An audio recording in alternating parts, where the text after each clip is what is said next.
মথুরা নগরীর রাজা কংস ছিল অত্যন্ত অত্যাচারী ও নিষ্ঠুর। একদিন আকাশবাণীতে বলা হয়, তোমার বোন দেবকীর অষ্টম সন্তানই তোমার মৃত্যুর কারণ হবে। এ কথা শুনে কংস ভয়ে দেবকী ও তার স্বামী বসুদেবকে বন্দী করে ফেলে। দেবকীর প্রতিটি সন্তান জন্মানোর পর কংস তাদের হত্যা করত। সময় এলো অষ্টম সন্তানের, ভগবান শ্রীকৃষ্ণের জন্মের। রাত ছিল গাঢ় অন্ধকার, কিন্তু সেই অদ্ভুত রাতে কারাগারে দেবকীর গর্ভে জন্ম নিলেন শ্রীকৃষ্ণ। নীলবর্ণ শিশুর শরীর, চোখে অনন্ত শান্তি। বসুদেব শিশুকৃষ্ণকে একটি ছোট ঝুড়িতে করে যমুনা নদী পার হয়ে গোকুলে যান। যমুনার জলের ঢেউ শান্ত হয়ে পথ করে দেয়। গোকুলে নন্দ ও যশোদার ঘরে তখন কন্যা সন্তান জন্মেছিল। বসুদেব কৃষ্ণকে সেখানে রেখে যশোদার কন্যা সন্তানকে নিয়ে কারাগারে ফেরত আসেন।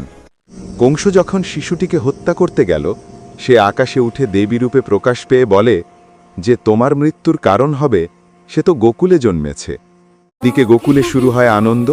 নন্দ ঘরে আনন্দ জ্যাঠায়, নন্দলালা জন্ম নিল।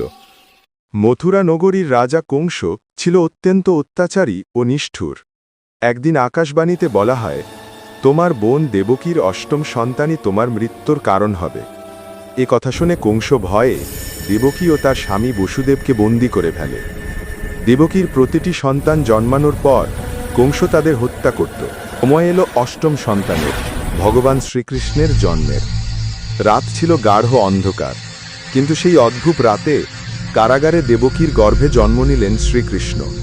নীলবর্ণ শিশুর শরীর, চোখে অনন্ত শান্তি। বসুদেব শিশুকৃষ্ণকে একটি ছোট ঝুড়িতে করে যমুনা নদী পার হয়ে গোকুলে যান। যমুনার জলের ঢেউ শান্ত হয়ে পথ করে দেয়। গোকুলে নন্দ ও যশোদার ঘরে তখন কন্যা সন্তান জন্মেছিল। বসুদেব কৃষ্ণকে সেখানে রেখে যশোদার কন্যা সন্তানকে নিয়ে কারাগারে ফেরত আসেন।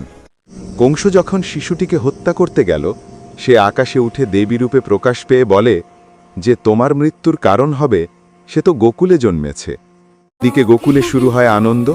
নন্দ ঘরে আনন্দ জ্যাঠায়, নন্দলালা জন্ম নিল।